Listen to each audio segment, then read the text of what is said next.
Papansin ka. Oh, bakit? So, hi everyone. Hi. I'm Ding Dong. And I'm Patrick Ramirez. We're also known as Dong Dongpat. And we're here to answer questions na galing sa mga ka-starfish natin. Bato ba topic? Ito ba topic? 1, 2, 3. Ito. Bato ba topic eh? Bato ba topic? So from M543975, Nils_Asotrap, Love_Najea, and Gladys Sams. Ang question, why did you unfollow Patty? Ha? Niremove ko lang. Oh, sos. Niremove So, ko kasi sagutin mo yung nakakabuisit. Ano kasi yun eh? Ano ba nangyari nung araw? Morning sa'yo. Wala, magkaaway. And then, decided to cut. Multiple times? Oh, yun lang.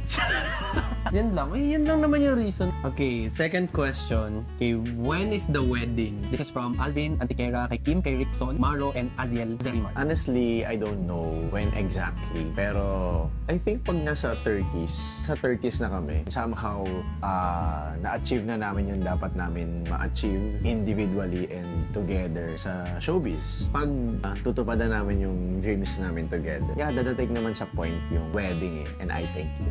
Sa akin kasi when it comes to wedding, mahalaga kasing stability. I believe we're still young and we're new to the industry. So marami pa kaming pwedeng gawin, marami pa kaming pwedeng i-explore, marami pa kaming gustong makatrabaho at gustong maging trabaho. Mahaba pa yung time namin to evaluate things. So para sa akin, we're also praying na mangyari yun but not ASAP. Pinaghahandaan siya. Oh, and pinagpaplanuhan siya. So yung mag-alala, malalaman nyo naman kung kailan. Topic. Bato, pick. From Pemar. Who is more likely to apologize even if they weren't wrong? Me. Ang kapal mo. Me. It's Liar. No. it's me. No. Ay, sagutin mo ng maayos. It's you, sometimes me. Ganun nga yun. Bakit? Ako din naman, oh. When? Sige. Pag talagang punong-puno na ako, Sorry ka? oh, sabi ka, sorry na. Bago matulog. Grabe ka, may amnesia Can't na. remember. Full-heartedly yun. Naalin. Na minsan, pag bago matulog. Tanong lang dito. Oh. Who is more? More you. Oh. More Yun you. yung tanong. More siya. Yun lang yung sagot because Kung ugali niya naman na gusto niyang naayos yung problem or conflict namin right away. And natutunan din naman namin yon along the way. But not all the time Hindi rin naman kasi dapat ganon. Kumbaga, you give space pa rin. Ample time para hindi mo sinusugod right away yung taong problemado, taong mainit yung ulo. Just give a little time. And iba-iba rin kasi yung, kumbaga, means natin para lambingin tayo, ganon. Hindi lang lahat through saying sorry. O iba baka gusto lang nila ng hug or pagluto mo sila, ganon. But more of, very well said. okay, is there a time you felt like giving up on each other and what made you hold on? This is from Pepsi Kels and Honey. Honestly, yes. Oh, sabi mo wala. Naiisip ko, pero hindi ko siya ginagawa. Kailan ko ba ginawa? Kailan mo narinig sa bibig ko? Gusto ko na mag-give up. Ganun. Paano? Kasi so exhausted. Hindi, syempre, napapagod naman tao tayo. Hindi naman tayo robot. May paramdam tayo. So, may mga times na pag nag-aaway tayo, tapos matindi, tapos paulit-ulit na Huwag mo lang. sila idamay. Ay, sorry.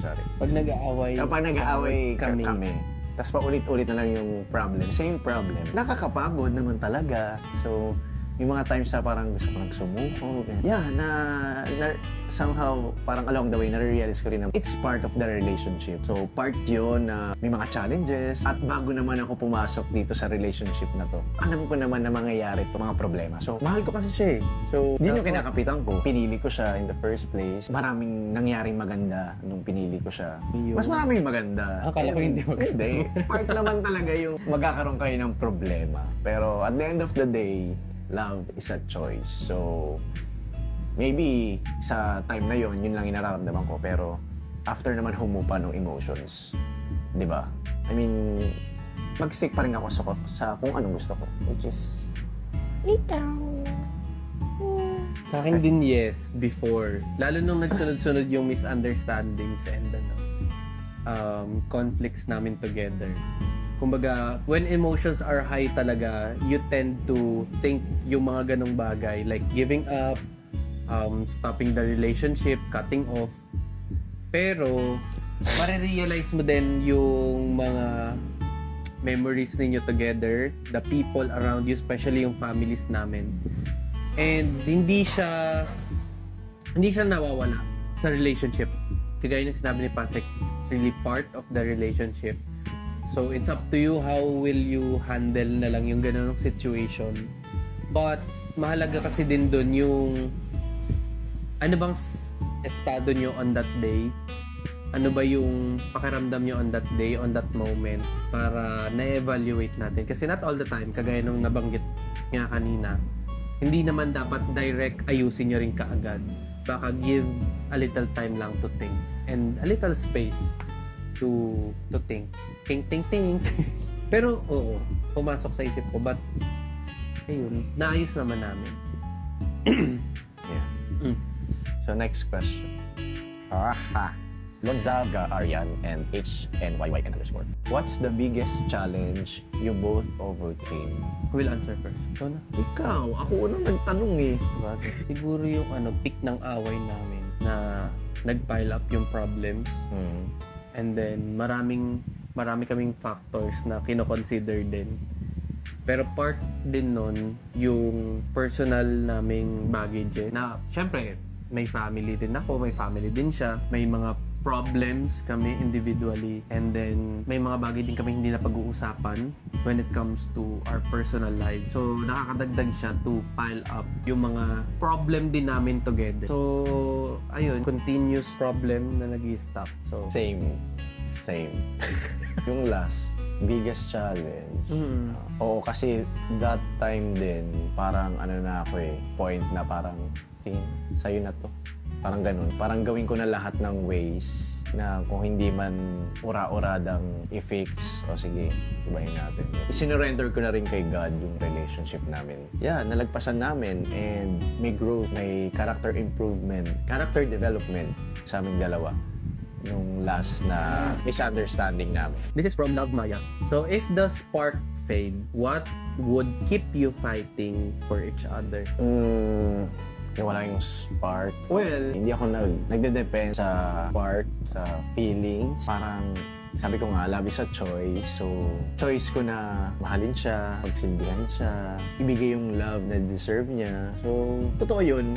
Not everyday, mararamdaman mo na, I love ko to. Not everyday talaga, totoo yun. Oh my God. May times na pagising, alam mo yung mag-visit ka rin sa kanya, may araw na irita ka, ganun. Totoo yun, pero ano lang kasi yun emotions lang yun Nag-iiba-iba kasi ang emotions natin. Nag-stick lang ako sa, gusto ko siya talaga yung kasama ko, forever. Siya yung kasama ko sa mga pangarap na tutuparin namin, sa mga new experiences, siya yung gusto kong kasama sa isang bahay, siya yung gusto kong kasama buo ng pamilya, siya yung gusto kong kasamang pagtanda, yun. So, dun ako kumakapit sa aming dalawa. Akin naman, when it comes to spark, tama naman si Patrick, hindi naman kami totally nagbe-base doon. And any type of relationship, hindi naman dapat talaga nagmamatter yung sparks. I mean, sa una lang yan. That's building connection, relationship. Pero day-to-day basis kasi yung love. It's really a commitment and it's a choice. I think, ang dapat lang naman gawin is go back lang kung bakit kayo nag-start. Ano yung sa tingin nyo, kung paano kayo nagsimula, kung paano nyo pinili muna yung isa't isa, kahit crush man lang yan, or kahit update lang sa IG. Kung paano kayo nagsimula, I think yun yung magmamatter kasi yung sparks, it will fade away. May times naman talaga na, ang pangit naman ito. Ano ba yan? Nakakairita naman to today. Pero dahil love mo siya, sige, sabay pa rin tayo kakain, sabay pa rin tayo lalabas, ganun. And what matters, yung pagpili nyo pa rin sa isa't isa. Know the love language lang din, guys. It's really a big factor. Bato, pick. Ako una. Okay, this is from CJ_Biscocho. Sabi dito, sino daw yung more likely to move around or kick in bed? Kumaga mas makulit pag ikot-ikot. Ikaw, siya. Tingin ko rin ako. Kasi may mga times na, alam mo yung bago kami matulog, kahag kami. Pero pag gising, yung alam mo yung maalimpungatan ka sa tulog mo. Pagkagising mo naman, nasa baba na siya, wala na siya sa unan niya. Alam mo yun, malikot siya matulog. Let's go, joke. What memory instantly makes you smile? I think to nasa PBB house kami. Tapos it's reveal night. Nakasama natin lahat ng housemates and then we revealed yung relationship. I think that's one thing na kahit balibaliktarin mo o kahit sinong makanood nung eksena na yun or nung episode na yun, they will also feel the same way. They will feel love and full of love.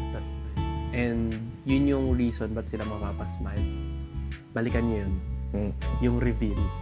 Yung time na nabasa ko yung pinost sa Tumblr. Mama mo. Kapansin ka. Oh, bakit? Kasi ito yung naalala ko na.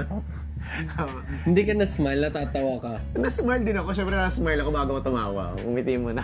Pinost sa Tumblr na hindi ko alam. May nag-screenshot. May nag-screenshot, tapos may nag-post, tapos nakita ko. Tapos nung binasa ko, may ganang side pala siya. Very appreciative siya. Tapos pinost pa niya. Tapos natuwa lang Malamang ako. pagbigay ng tao, dapat i-appreciate mo. Oo, I mean, na-imagine ko lang kung paano mo siya na-appreciate that moment. Deep inside pala, kasabog niya yung kilig niya.